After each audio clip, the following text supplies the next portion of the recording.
it was constant inspiration out there on the course. You know, I set out on this goal to try and inspire others, but it was during this race that I was constantly inspired by them, inspired by the cause that I was trying to raise money for, inspired by the countless supporters, even people that I didn't know. You know, police officers coming down, and random strangers that somehow knew my name, and obviously family and friends, definitely.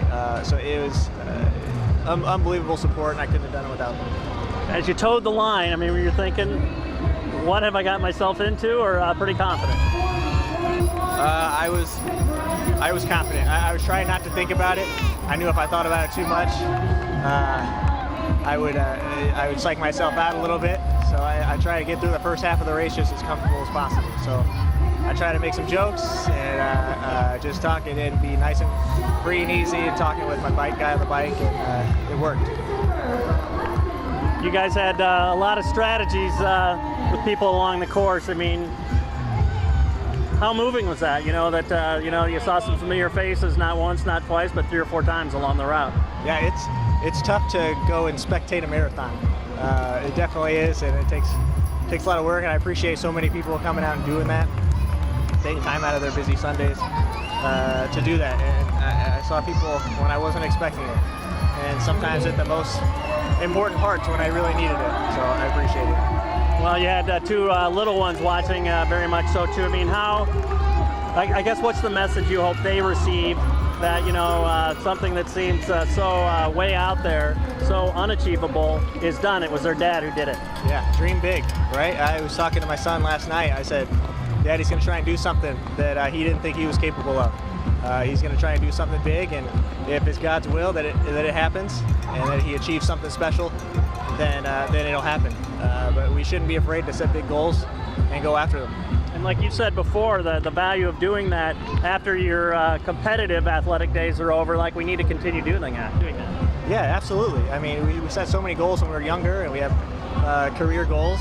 We definitely shouldn't stop that when we're older, whether it's family goals, doing things like that, or fun things like this, philanthropic goals, just to give back to the community and inspire others. Yeah. Where does your faith in God fit in this, and that He's equipped you in unique ways, and really He's equipped other people in unique ways that can serve Him in pretty amazing ways and amazing venues too? Yeah, definitely. When I first thought about this, I kind of kept it hush-hush, because I was like, I didn't want it to be a selfish thing. I didn't want it to be something that I was going for the glory. I wanted it to be God's. And I said, God, if this is something that you want me to go after, and a cause that you want me to try and raise money for, then just keep opening the doors. And He kept doing that. And little by little, I came to just believe that it was God's will. When you think about some people that are going to be affected in Uganda too, that, hey, it sends a great message that there are people mindful of you too. Yeah, absolutely. I mean, every life, every human has value, and it doesn't matter if you're across the street or across the world. I think everybody has a special value, and over there, I don't think they're given that value. So, yeah, if this can help out in any way, that's great. And last thing, I mean, you're a world record holder now, and but what do you say to someone who's never going to break a world record, that there's achievements there in so many different ways, that you don't have to be on top to be a champion?